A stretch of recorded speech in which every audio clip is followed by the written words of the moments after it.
जी भाई।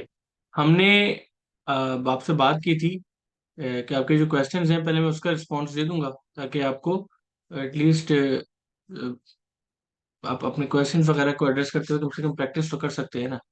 तो भाई, आपका पहला सवाल ये था कि फीड फॉरवर्ड कंट्रोल के ऊपर why feed forward control is may be particularly appropriate for the capital expenditure budget. पहले हम सवाल समझ लेते हैं और डेफिनेशंस भी देख लेते हैं। इससे मुतल्लिक खुद ही हमें अंदाजा हो जाएगा कि हम क्या कर रहे हैं। फीडबैक कंट्रोल होता था, फीड फॉरवर्ड कंट्रोल होता था। अगर बिल्कुल आसान अल्फाज में बात की जाए तो आज अगर मैं बजट बना चुका हूँ और बजट बनाए हुए लेट सपोज मुझे 3 महीने हो चुके हैं, तो मेरे पास दो तरीके के कंट्रोल होंगे, एक फीडबैक कंट्रोल, एक फीड फॉरवर्ड कंट्रोल। ये काम ऑर्गेनाइजेशंस में डे टू डे बेसिस पे हो रहा होता है, और जब ऑर्गेनाइजेशन जरा क्राइसिस में आए तो ये हर घंटे के हिसाब से भी हो रहा होता है। रोजाना कुछ ना कुछ बनवाते हैं। क्या बनवाते हैं जी? अगर आज मैंने जनवरी से दिसंबर का बजट बना दिया, मैं मार्च पे खड़ा हूँ, तो मैं क्या कहता हूँ, मुझे क्या कहा जाता है कि जी देखो, आज तक का जो बजट प्लान था और जो हमने अचीव किया है उसमें क्या फर्क है। ऐसा क्यों कहा जाता है? ऐसा इसलिए कहा जाता है ताकि ये पता लगाया जा सके कि हम साल के आखिर तक क्या एक्सपेक्टेड है कि हम अपना बजट मीट कर लेंगे, क्या एक्सपेक्टेशंस है। इसको कहते हैं फीडबैक कंट्रोल। अब आ जाए फीड फॉरवर्ड कंट्रोल पे। फीड फॉरवर्ड कंट्रोल में हम जरा अलग तरीके से काम करते हैं। फीड फॉरवर्ड कंट्रोल में कहते हैं भाई, जो हुआ वो वापस नहीं आ सकता।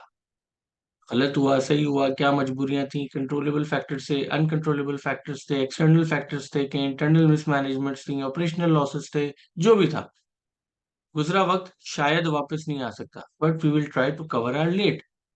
हम क्या करते हैं कि आज के हिसाब से ना, remaining term of the year की, रिमेनिंग पीरियड ऑफ बजट की, हम फोरकास्ट बना देते हैं और उसको, उसके रिजल्ट्स को कंपेयर करते हैं अपने बजट से। फिर देखते हैं क्या गैप निकला, और जो गैप निकला उसके बारे में सोचते हैं क्या उसको कवर किया जा सकता है, उसको कैसे कवर किया जा सकता है।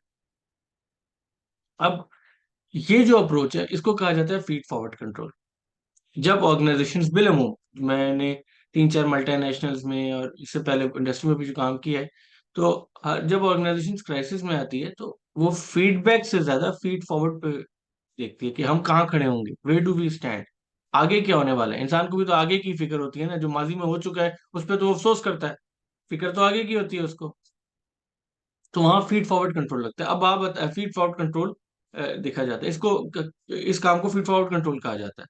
अब आपका जो सवाल है कि जी कैपिटल एक्सपेंडिचर्स की केस में क्यों जरूरी है या क्यों ज्यादा मुनासिब है कि हम फीड फॉरवर्ड कंट्रोल लें, तो जो मैं कैपिटल एक्सपेंडिचर कर रहा हूँ वो यकीनन मेरा कोई एसेट खड़ा हो रहा है, वो कोई मेरा एसेट बिल्ट हो रहा है, या मैं उसकी पेमेंट्स कर रहा हूँ, कुछ इस किस्म की चीजें मेरा एक कैपिटल एक्सपेंडिचर है, मेरा एक किस्म का फिक्स्ड एसेट है, या मेरा कोई इंटेंजिबल है, कुछ भी है। अब वो जब मैं कैपिटल एक्सपेंडिचर कर रहा हूँ तो मुझे फीड फॉरवर्ड कंट्रोल इसलिए चाहिए क्योंकि उसकी बेसिस पे ही तो मुझे पता चलेगा कि वेयर डू आई स्टैंड। वरना or let suppose I am dependent on some kind of a system, या I am depending on some kind of a machinery जो अभी तैयार नहीं हुई। मैंने आज तक का एनालाइज किया, एडवर्स वेरिएंस आया, मैं आगे बढ़ गया, या मैंने कहा कि नहीं ओके आगे देखते हैं, अगले महीने फिर वेरिएंस मजीद बढ़ गया। तो मैं तो ये जज ही नहीं कर पा रहा ना कि मैं खड़ा कहाँ पे हूँ।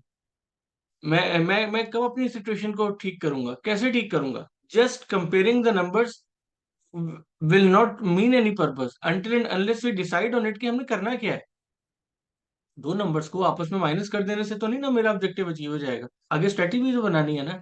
तो फीड फॉरवर्ड कंट्रोल में मुझे फौरन पता चल जाएगा कि जी आज के हिसाब से जो मेरी फोरकास्ट बन रही है, ये मेरा कैपिटल एक्सपेंडिचर इस वक्त मुकम्मल होता है, इस वक्त वो इतना आउटपुट देगा, इतनी प्रोडक्टिविटी देगा। तो जब वो मुझे प्रोडक्टिविटी देगा तो उसके हिसाब से मैं अपने कंट्रोल्स बना सकता हूँ ना। लेट सपोज कि मेरे ऐसे ही आपसे बात करते हुए मेरे माइंड में एग्जांपल आई है कि मैंने कोई मशीनरी बनवा रहा था मैं। एक कॉम्प्लेक्स मशीनरी थी तो मैंने इंजीनियर्स बनवाए हुए थे। Time and again various industries में ऐसा होता रहता है। वो मशीनरी मेरे 3 महीने में बन जानी थी, पार्ट्स आना, मल्टीपल उसकी सेटअप होना, उसकी अलाइनमेंट वगैरह। अब जब वो मशीनरी मेरी बनेगी तो मैं उस पे आउटपुट स्टार्ट करूंगा ना। अगर मैंने फीड फॉरवर्ड कंट्रोल नहीं लगाया, आज मैंने यही एक्सपेक्टेशन नहीं बनाई कि साल का बजट बनाया था, मार्च आ गया है, मैंने ये मशीनरी कब खत्म होगी, तो उसके बाद काम शुरू होगा। अगर मैं फोरकास्ट ही नहीं बनाता और फिर उसको बजट से कंपेयर नहीं करता, तो मेरा मेरा कंपेरिजन तो मीनिंगलेस हो जाएगा। आज खड़े होके मुझे ही किसी को मुनाफा बांटना हो, मैं कैसे बांटूंगा? मैं शेयर होल्डर्स को कैसे जवाब दूंगा? स्टेक होल्डर्स को क्या जवाब दूंगा? हाँ, अगर मुझे ये पता चल जाए जी आज के हिसाब से, चूंकि गवर्नमेंट ने प्रीवियसली इंपोर्ट पे रिस्ट्रिक्शंस लगाई हुई थी, डॉलर का क्राइसिस था, what's ever the situation of the country was, तो मैं ये कहूँ कि जी हमने तो ये मशीनरी पहले मार्च में मुकम्मल हो जानी थी, नहीं, लेकिन ये अब ये जून में मुकम्मल होगी। तो उसके बाद मशीनरी को मुझे थोड़ा सा एक्सेस यूज करना होगा, और मुझे लेट सपोज एडिशनल लेबर लानी होगी, तब मेरे टारगेट्स मीट होंगे। तो ये काम मैंने तभी किया ना जब मैंने फीड फॉरवर्ड कंट्रोल लगाया। फीडबैक कंट्रोल में तो मैं आज के एनालिसिस पे कहूंगा yes there is a gap, now what to do again, feed forward control चाहिए होगा। इसलिए इन्होंने आपसे ये कहा कि फीड फॉरवर्ड कंट्रोल की अहमियत क्या है। फीड फॉरवर्ड कंट्रोल की अहमियत ज्यादातर आगे की स्ट्रेटेजी में होती है, और फीडबैक कंट्रोल की अहमियत ज्यादातर अप्रेजल्स, परफॉर्मेंस मैनेजमेंट के केस में होती है। कि अगर आज मुझे मार्च में ये असेस करना है कि मेरा कौन सा स्टाफ काम कर रहा है, कौन सा नहीं कर रहा, तो feed forward control won't serve the purpose. बातों से तो काम नहीं ना चलता। फीड फॉरवर्ड कंट्रोल तो एक फोरकास्ट है जो आज तक हुई नहीं है, होनी है। फीडबैक कंट्रोल वो है कि जिसमें मैं एक्चुअल को बजट से कंपेयर कर रहा हूँ। तो वो तो मेरी पीपल मैनेजमेंट, मेरी स्टाफ की प्रोडक्टिविटी सब उसमें आ जाएगी। कौन कितना क्या काम कर रहा है, कौन सा डिपार्टमेंट प्रोडक्टिव है, कौन सा नॉट अनप्रोडक्टिव है, नॉट प्रोडक्टिव है, कौन सा लॉसेस दे रहा है, कौन सा मुझे गेन्स दे रहा है, किसने इंप्रूवमेंट की, किसने इंप्रूवमेंट नहीं की। तो feedback control is not something which is inferior. दोनों के अपने अपने फवायद हैं। तो आपकी इस वीडियो को, मैं इस सवाल को मैं इस वीडियो से एंड करता हूँ, फिर मैं नेक्स्ट सवाल पे आऊंगा।